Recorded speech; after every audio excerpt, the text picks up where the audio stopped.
आपका मेरे चैनल भक्ति का ज्ञान में हार्दिक स्वागत है। ओम नमः शिवाय। हरे कृष्णा। प्रिय भक्तगण, आज की यह कहानी बहुत ही ज्ञानवर्धक एवं सुंदर है। इस कहानी को सुनने मात्र से ही आप सभी को आपके जीवन में खुशियां एवं बहुत सारी जानकारियां प्राप्त होगी। यह कहानी हमारे जीवन पर आधारित है और यह बताती है कि अगर कोई व्यक्ति इसे अपने जीवन में उतार लेते हैं तो उनके जीवन में कभी किसी प्रकार का दुख नहीं आता है। इसलिए यह कहानी पवित्र और बहुत महत्वपूर्ण है, तो प्रेम से सुनिए। देवाधिदेव महादेव कहते हैं कि जो नर नारी इस कहानी को ध्यान से सुनता है उन सभी के पाप पल भर में दूर हो जाते हैं और उसके जीवन से सभी दुखों का अंत हो जाता है। वह व्यक्ति जो इस कहानी को पूरी ध्यान से सुनता है उस पर देवाधिदेव महादेव की अत्यंत कृपा होती है।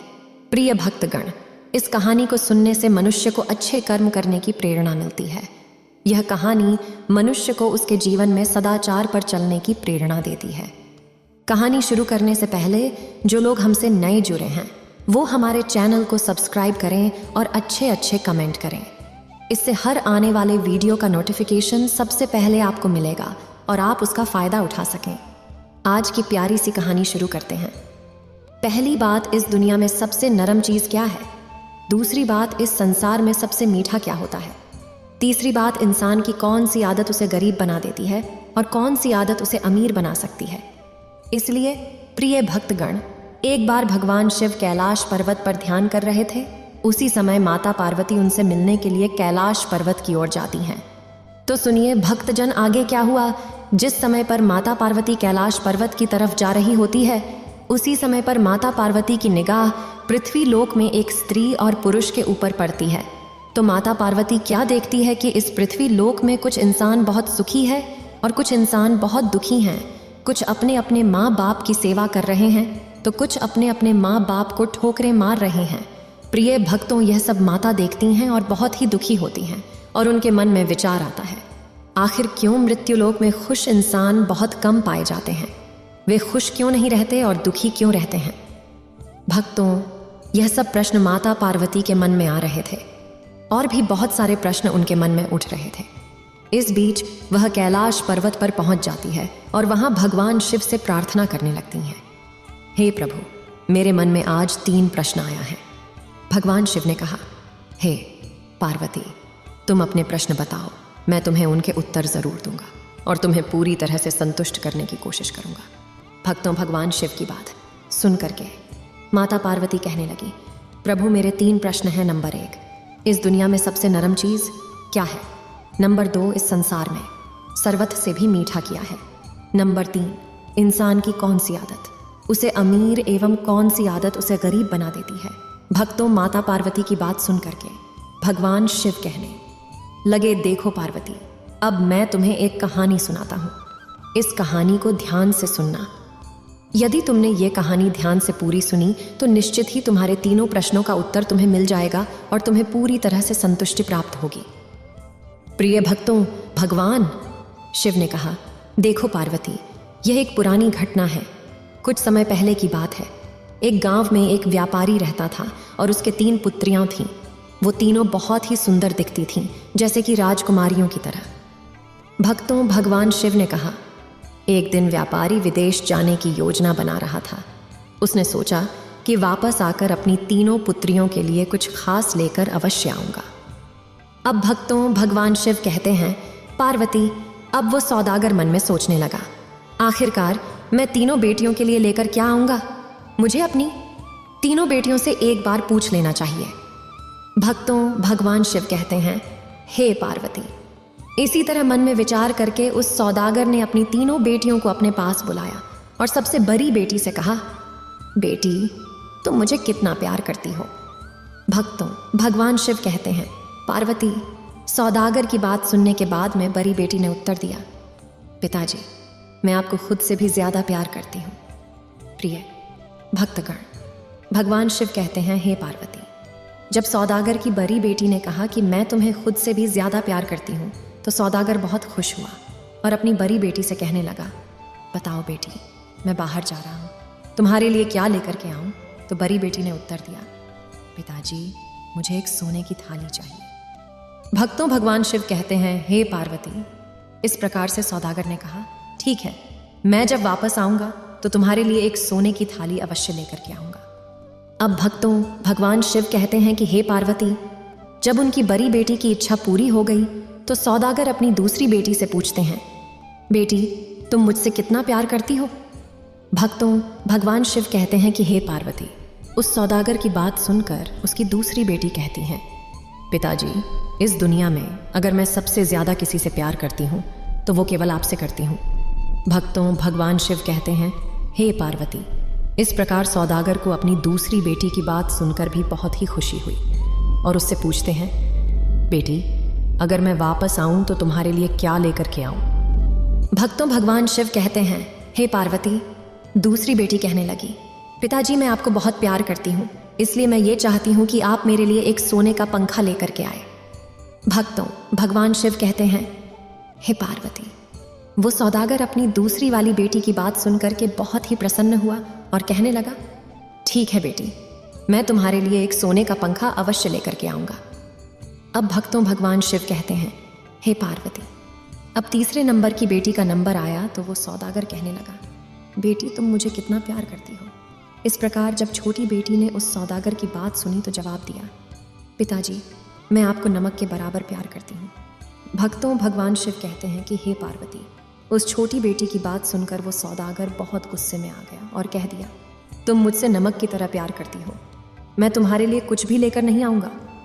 भक्तों भगवान शिव कहते हैं कि हे पार्वती। ऐसा कहकर वह सौदागर व्यापार करने के लिए विदेश चला जाता है। जब वह सौदागर वापस आता है तो उसने अपनी बड़ी बेटी के लिए सोने की थाली और बीच वाली बेटी के लिए सोने का पंखा लेकर आता है, और उसने अपनी तीसरी बेटी के लिए कुछ भी नहीं लाया, क्योंकि वह नमक के बराबर अपने माँ बाप को प्यार करती थी, इसलिए उसने उसके लिए कुछ भी लेकर के नहीं आया। भक्तों भगवान शिव कहते हैं, हे पार्वती। पहली और दूसरी बेटी अपना अपना तोहफा पा करके बहुत ही खुशी जाहिर कर रही थी और बहुत ही प्रसन्न थी, लेकिन वहीं पर तीसरे नंबर की बेटी जिसके लिए कुछ भी नहीं आया वो बिल्कुल भी दुखी नहीं थी, और वो भी बेटी उतनी ही खुश थी जितनी वो दोनों बड़ी बेटियां खुश हो रही थीं। इस प्रकार से समय धीरे धीरे गुजरता गया और एक दिन क्या होता है कि एक राजकुमार घोड़े पर सवार होकर के दूसरे राज्य से उस सौदागर के शहर में आ जाता है, और इत्तेफाक से वो उस सौदागर के घर के पास आकर के खड़ा हो जाता है। उस दिन वह सौदागर अपनी बेटियों के साथ अपने घर पर ही था। अब भगवान शिव कहते हैं कि हे पार्वती। उस राजकुमार की निगाह उस सौदागर की सबसे छोटी बेटी के ऊपर पड़ गई। तब वह राजकुमार अपने मन में सोचता है कि क्यों ना हम इससे शादी कर लें। तब वह सौदागर से कहते हैं, मुझे तुम्हारी छोटी बेटी से विवाह करना है, अगर तुम हाँ कह दो तो मैं उससे विवाह कर लूँगा और उसे बहुत खुश रखूँगा। उसके बाद भगवान शिव कहते हैं कि हे पार्वती। सौदागर ने उस राजकुमार की बात सुनी और राजकुमार से कहा, मेरे पास इससे भी बड़ी 2 बेटियां हैं। सबसे पहले मैं बड़ी बेटी की शादी करवाऊंगा, उसके बाद छोटी बेटी की शादी होगी। तुम अगर चाहो तो मैं बड़ी बेटी के साथ तुम्हारी शादी करवा सकता हूँ। फिर राजकुमार ने सौदागर की बड़ी बेटी को देखा और कहा, ठीक है, मैं तुम्हारी बड़ी बेटी को अपने साथ ले जाऊंगा और मैं सबसे पहले अपने माता पिता को मिलाऊंगा। उनकी सहमति होने पर ही मैं आपकी बड़ी बेटी के साथ शादी कर लूँगा। अगर मेरे माता पिता की मंजूरी नहीं हुई तो 2 दिनों के अंदर मैं आपकी बेटी को वापस आपके घर छोड़ दूंगा। भक्तों भगवान शिव कहते हैं, हे पार्वती। इस प्रकार से राजकुमार की बात सुनकर के उस सौदागर ने राजकुमार के साथ में जाने के लिए अपनी बड़ी बेटी को आज्ञा दे दी। भक्तों भगवान शिव कहते हैं, हे पार्वती। राजकुमार लड़की को लेकर के घर के अंदर गया तो उसे एक कमरे में एक नरम आसन पर बैठने को कहा। भक्तों भगवान शिव कहते हैं, हे पार्वती। अब गौर करना, उस राजकुमार ने एक सुंदर एवं नरम आसन पर जब सौदागर की बड़ी बेटी को बैठाया और दासी से कहा, इसके लिए एक गिलास शरबत लेकर के आओ। इस प्रकार राजकुमार की बात सुनकर वो सौदागर की बड़ी लड़की उस नरम आसन पर बैठ गई, और जैसे ही उसने शरबत का ग्लास अपने मुंह से लगाया तब उसका मन पूरी तरह से खुश हो गया। भक्तों भगवान शिव कहते हैं कि हे पार्वती। जब राजकुमार के अनुरोध पर उस सौदागर की बेटी ने शरबत पी लिया तो राजकुमार ने पूछा, इतने नरम आसन पर तुम कभी पहले बैठी थी और इतना मीठा शरबत तुमने कभी पिया था? सौदागर की बेटी ने उत्तर दिया, इतने नरम आसन पर मैं कभी नहीं बैठी थी और इतना मीठा शरबत मैंने कभी नहीं पिया है। भक्तों भगवान शिव कहते हैं कि हे पार्वती, सौदागर की बड़ी बेटी की यह जवाब सुनकर राजकुमार उससे विवाह नहीं करते हैं और उन्होंने यह तय किया कि उस लड़की को उसके पिता के पास वापस दे आता हूँ। भक्तों, भगवान शिव कहते हैं, हे पार्वती। इस प्रकार से वह राजकुमार उस सौदागर की बड़ी बेटी को घोड़े पे बिठा करके उसके घर पर वापस छोड़ जाता है और सौदागर से कहता है कि मैंने इसे 2 प्रश्न पूछे और ये मेरे प्रश्नों का सही उत्तर नहीं दे सकी, इसलिए मैं तुम्हारी इस बड़ी बेटी के साथ में शादी नहीं कर सकता क्योंकि ये रानी बनने के योग्य नहीं है। भक्तों, भगवान शिव कहते हैं, हे पार्वती। सौदागर कहने लगा, ठीक है, तो तुम मेरी दूसरी बेटी के साथ विवाह कर लो। इस प्रकार से वह राजकुमार जब दूसरी बेटी को ले करके उसी महल के कमरे में आया और उसे सुंदर से नरम आसन पर बिठा करके जब शरबत पिलाया तो उससे भी राजकुमार ने प्रश्न किया, क्या तुम इससे पहले इतने नरम आसन पर बैठी हो? क्या तुमने इससे मीठा शरबत कभी पिया है? भक्तों, भगवान शिव कहते हैं, हे पार्वती। वह दूसरी बेटी ने भी उत्तर दिया कि मैंने ना तो इतने नरम आसन पर कभी बैठी है और ना ही मैंने कभी इतना मीठा शरबत पिया है। तब राजकुमार ने कहा, तो फिर तुम रानी बनने के योग्य नहीं हो। इस तरह वह राजकुमार उस सौदागर की दूसरी बेटी को वापस छोड़ आए। भक्तों, फिर भगवान शिव कहते हैं कि हे पार्वती, जब वह राजकुमार उस सौदागर की तीसरी बेटी को लेकर अपने महल पहुंचा और उस राजकुमार ने उसे उसी नरम आसन पर बिठाया और शरबत पिलाया। जब उस लड़की ने शरबत पी लिया तो राजकुमार ने पूछा, क्या तुमने कभी इतने नरम आसन पर बैठी हो और तुमने कभी इतना मीठा शरबत पिया है? भक्तों, भगवान शिव कहते हैं कि हे पार्वती, तुम्हारे प्रश्न का उत्तर तुम्हें मिलने वाला है, इसीलिए सो मत जाना। ध्यान से मेरी कहानी को पूरा सुनो। भक्तों, भगवान शिव कहते हैं कि हे पार्वती।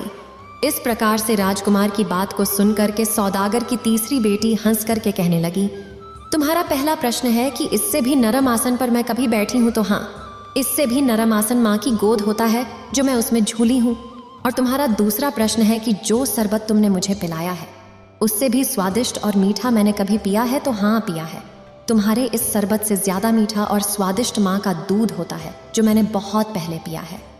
भक्तों, भगवान शिव कहते हैं, हे पार्वती। इस प्रकार वह राजकुमार अपने प्रश्नों के उत्तर जानने के बाद में पूरी तरह संतुष्ट हो गया और उसने सौदागर की उस तीसरी लड़की के साथ में विवाह किया। एक दिन उस सौदागर की छोटी बेटी ने महल में अपने पिता को खाने पे बुलाया। उसने बड़े अच्छे अच्छे पकवान बनवाया। उस सौदागर के सामने बड़े ही स्वादिष्ट भोजन परोसे गए, लेकिन उसमें सब कुछ मीठा ही था, उसमें नमक बिल्कुल नहीं था। वह सौदागर जो भी सब्जी खाने की कोशिश करता, वह सारी सब्जी बहुत ही अच्छी बनी थी, किसी प्रकार की कोई कमी नहीं थी। लेकिन कमी थी तो केवल एक नमक की, और वह जो बिना नमक की सब्जियां थीं वो खास तौर पर उस सौदागर की तीसरी बेटी ने अपने पिताजी के लिए ही बनाई थी। भक्तों, भगवान शिव कहते हैं कि हे पार्वती, अब वह सौदागर बहुत गुस्से में है। उसने राजकुमार को बुलाया और कहा, यह कैसी दावत है? इस सब्जी में तो नमक ही नहीं है। बताओ, बिना नमक के सब्जी का स्वाद कैसा होता है? भक्तों, भगवान शिव ने कहा, हे पार्वती। तब उस राजकुमार ने सौदागर से कहा, खास तुम्हारे लिए तुम्हारी बेटी ने ये सब्जियां बनाई हैं। तब सौदागर ने अपनी तीसरी बेटी को बुलाया और कहा, तुमने इसमें नमक बिल्कुल नहीं डाला है, बताओ नमक के बिना कैसा स्वाद होता है? सौदागर की तीसरी बेटी ने कहा, पिताजी, आपने मुझसे पूछा था कि मैं आपको कितना प्यार करती हूँ और मैंने आपसे कहा था कि नमक के बराबर। आज आपको उस नमक की आवश्यकता है, क्योंकि बिना नमक के सब्जी में कोई टेस्ट नहीं आ सकता, चाहे सब्जी में कितना भी मेवा मिष्ठान मिला दो। लेकिन जब तक नमक नहीं होगा तब तक वो सब कुछ बेकार है। बिना नमक के सब कुछ बेकार होता है। इसीलिए पिताजी, मैंने आपसे कहा था कि मैं आपको नमक के बराबर प्यार करती हूँ। आज आपके सामने इतने सारे मेवा मिष्ठान रखे हुए हैं, उन सब को छोड़ करके यदि आपने याद किया तो केवल उस नमक को जिसके बिना सारा स्वाद फीका है। भक्तों, भगवान शिव कहते हैं, हे पार्वती। इस प्रकार उस सौदागर को अपनी गलती पर बहुत बड़ा पश्चाताप हुआ और फिर उसने अपनी बेटी को पुनः गले से लगा लिया। कहा, बेटी, वास्तव में तुम मुझे बहुत ज़्यादा प्यार करती हो, इतना कोई नहीं कर सकता। भक्तों, भगवान शिव कहते हैं, हे पार्वती, अब तुम्हारा तीसरा प्रश्न, कौन सी आदत इंसान को गरीब और कौन सी आदत इंसान को अमीर बना देती हैं, तो ध्यान से समझ लो। उस सौदागर की 3 बेटियां थीं। 2 बेटियां जान से भी ज़्यादा प्यार करती थीं और ये तीसरी बेटी नमक के बराबर प्यार करती थी, यानी माँ बाप से असली प्यार। माता पिता की वास्तविक सेवा वो तीसरी बेटी करती थी और उन 2 लड़कियों को तो केवल सोने की थाली और सोने का पंखा ही मिला, और वह तीसरी लड़की अपने माता पिता से सच्चा प्यार करती थी, उनकी सच्ची सेवा करती थी। इसी कारण उसकी शादी एक राजकुमार के साथ हुई और वह बहुत धनवान हुई। इसलिए यह बात याद रखनी चाहिए, जो भी व्यक्ति अपने माता पिता की सेवा करते हैं और उनसे प्यार करते हैं वह सदैव धनवान होते हैं, और जो अपने माता पिता का अनादर करते हैं, जो अपने माता पिता से सच्चा प्यार नहीं करते, जो उनकी सेवा नहीं करते, उनके पास कभी भी लक्ष्मी नहीं आती। उन घरों से लक्ष्मी हमेशा दूर रहती है और उनका जीवन हमेशा कठिनाइयों में ही बीतता है। इसलिए भक्तों, इस कहानी से हमें यह सीखना चाहिए कि माता पिता के पैरों के नीचे स्वर्ग होता है। माता पिता से सच्चा प्यार करना चाहिए और माता पिता की सच्ची सेवा करनी चाहिए। जो लोग माँ बाप की सच्ची सेवा करते, निश्चित तौर पर उनका जीवन सफल हो जाता है। वो इंसान हमेशा धनवान होते हैं, जीवन में कभी उनको कोई कष्ट नहीं होता। तो भक्तों, यदि आपको हमारी वीडियो पसंद आई हो तो प्लीज़ आप हमारे चैनल को अभी सब्सक्राइब कर लें, क्योंकि आपका एक सब्सक्राइब हमारे लिए बहुत ही महत्व रखता है। तो प्रेम से बोलिए बाबा भोलेनाथ की जय, माता पार्वती की जय। हमारे महादेव ऐसे ही हैं, वे सब पर अपनी कृपा करते रहते हैं। जो एक बार प्रेम से उन्हें पुकारता है, उन्हें अपना बनाता है, उसकी सारी मनोकामना भोलेनाथ जी पूरा करते हैं। अगर आपको ये वीडियो अच्छी लगी हो तो लाइक करें और शेयर करें और मेरे चैनल भक्ति का ज्ञान को सब्सक्राइब करें। आपका धन्यवाद।